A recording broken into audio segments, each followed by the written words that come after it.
In this presentation, we talk about the use of a convolution table in order to solve problems of convolution.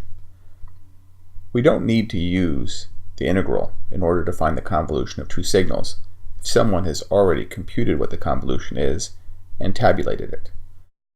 And often books that we use have tables of convolution integrals in them.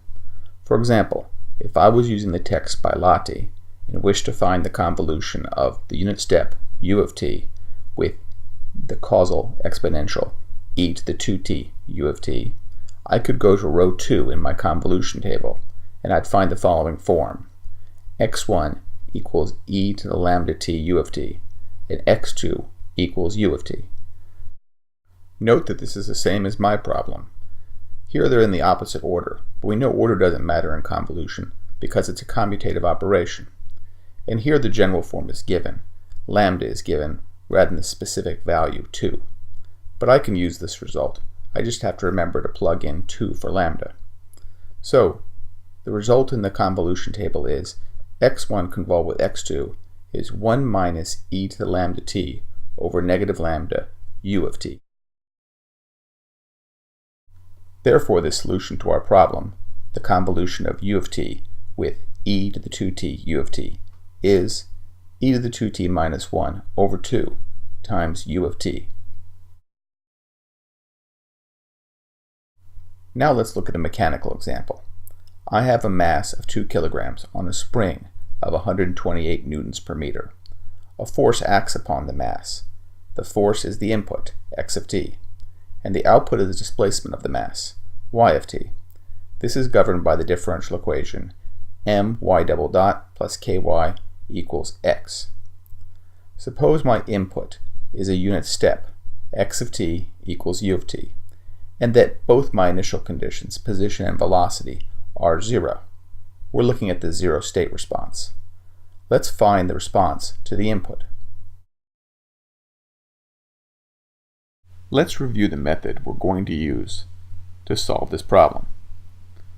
First, we'll find the polynomials q of d and p of d from the differential equation. From this, we'll find q of lambda, set it equal to 0, and find the roots.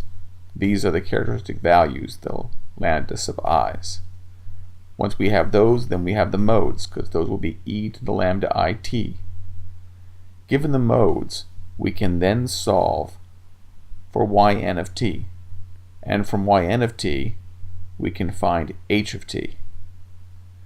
From h of t we can then find the zero state response by doing the convolution of the impulse response h of t with their input x of t.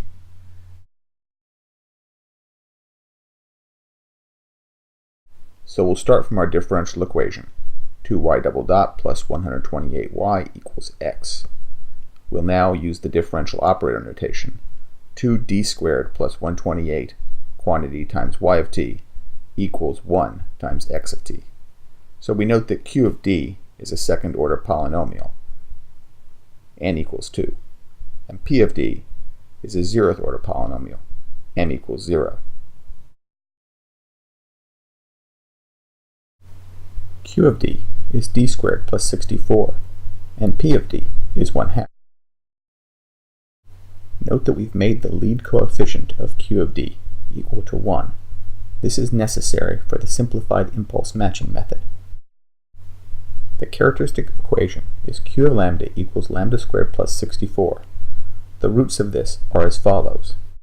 Lambda 1 equals 8j, and lambda 2 equals minus 8j.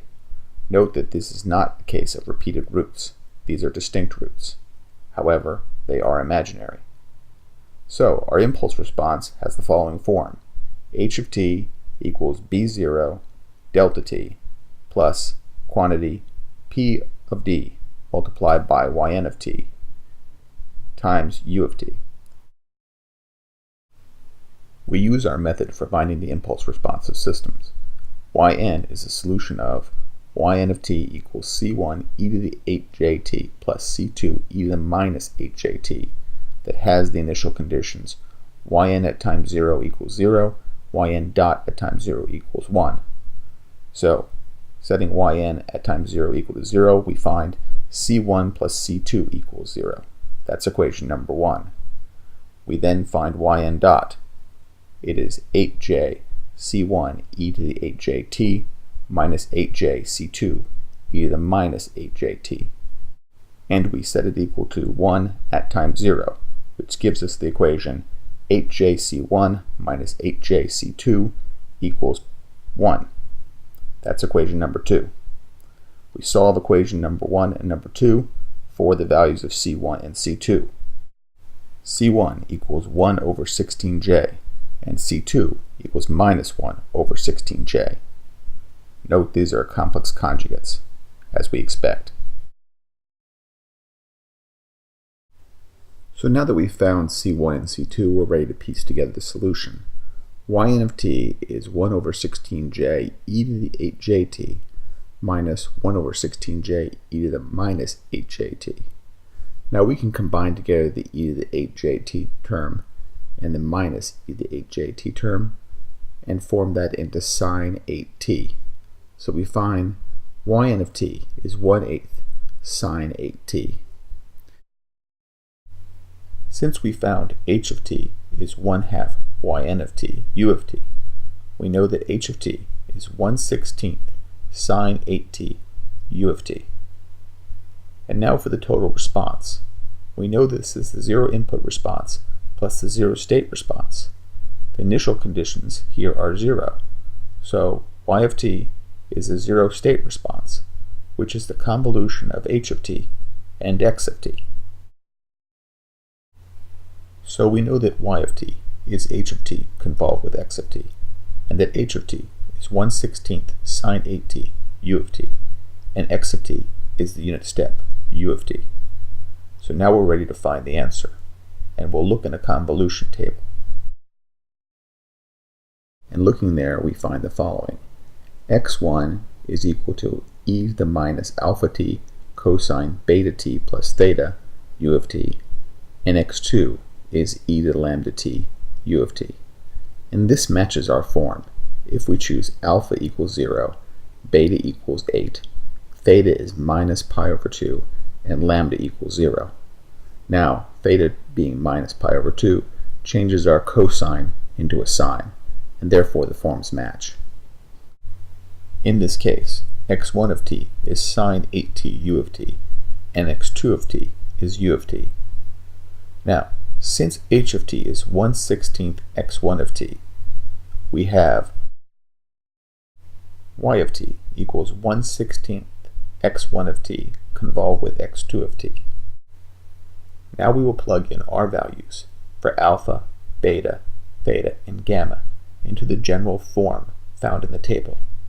And after some algebra, we will find that the answer is y of t equals 1 over 128 times the quantity 1 minus cosine 8t u of t. This is the response of the spring mass system to the input of 1 Newton force as a step at time 0. And this response you can see in the graph at the bottom of the page. Note that this response consists of an oscillation about a static deflection of 1 over 128, which is the compliance of the spring.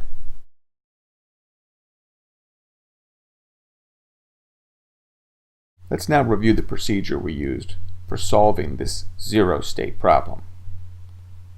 First, we found Q of D and P of D from the differential equation.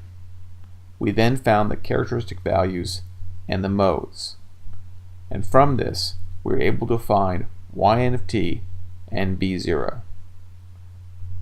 We then found H of t, the impulse response. And then we convolved the impulse response with the input x of t using the convolution table. This gave us the zero state response of the system.